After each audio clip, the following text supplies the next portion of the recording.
கமல்ஹாசனின் Rajkamal films நிறுவனத்தில் பணிபுரியும் முரளிகிருஷ்ணன் என்பவருக்கு தயாரிப்பாளர் ஒருவரின் போலியான டிபியுடன் வாட்ஸ்அப் மெசேஜ் அனுப்பி சைபர் கிரைம் கும்பல் 38 லட்சம் ரூபாய் பண மோசடி செய்ய முயன்றதாக சென்னை மாநகர காவல் ஆணையரகத்தில் புகார் அளிக்கப்பட்டுள்ளது.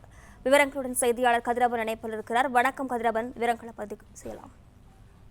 சைபர் கிரைம் மோசடி கும்பல் பல்வேறு வகையில பணங்களை பொதுமக்களிடம் நூதன முறையில மோசடி செய்து வருகிறார்கள்.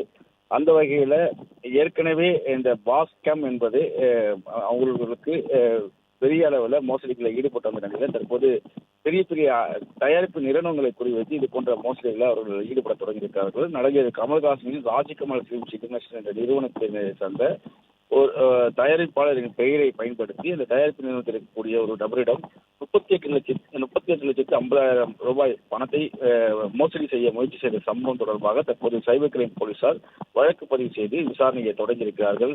பிரபல திரைப்பட தயாரிப்பு நிறுவனமாக இருக்கக்கூடிய ராஜ்கமல் பிலிம்ஸ் இன்டர்நேஷனல் நிறுவனத்தின் பெயரில் வாட்ஸ்அப் மூலமாக இந்த மோசடியானது நடத்தப்பட்டிருக்கிறது. அதன் பேரில் முரளிகிருஷ்ணன் என்பவர் கொடுத்த புகாரின் அடிப்படையில் வழக்கானது பதிவு செய்யப்பட்டிருக்கிறது.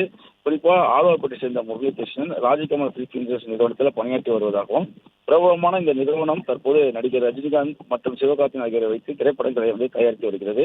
கடந்த ஜூலை 2ஆம் தேதி அன்று நிறுவனத்தின் நிர்வாகி இருக்கக்கூடிய முரளிகிருஷ்ணன் செல்போன் எண்ணுக்கு மர்ம நபர்கள் முடக்கப்பட்டு தெரியாத மொபைல் எண்ணிலிருந்து முரளிகிருஷ்ணன் எண்ணுக்கு வாட்ஸ்அப் செய்திகள் வந்திருக்கிறது. அதில் ராஜ்கமல் பிலிம்ஸ் நிறுவனத்தின் பிரபல தயாரிப்பாளர் ஒருவரின் அசல் மொபைல் எண்ணை முடக்கிவிட்டு அவரது வாட்ஸ்அப் முகப்பு படத்தை இந்த புதிய எண்ணில் மர்ம நபர் பயன்படுத்தியதாகவும் அதன் மூலமாக தயாரிப்பாளர் பேசுவது போன்ற போலியாக நடித்து அவசர தேவையாக 38,50,000 ரூபாய் பணத்தை உடனடியாக ஒரு குறிப்பிட்ட வங்கி கணக்கு அனுப்புமாறு முரளிகிருஷ்ணனை வலியுறுத்தியிருக்கிறார்கள்.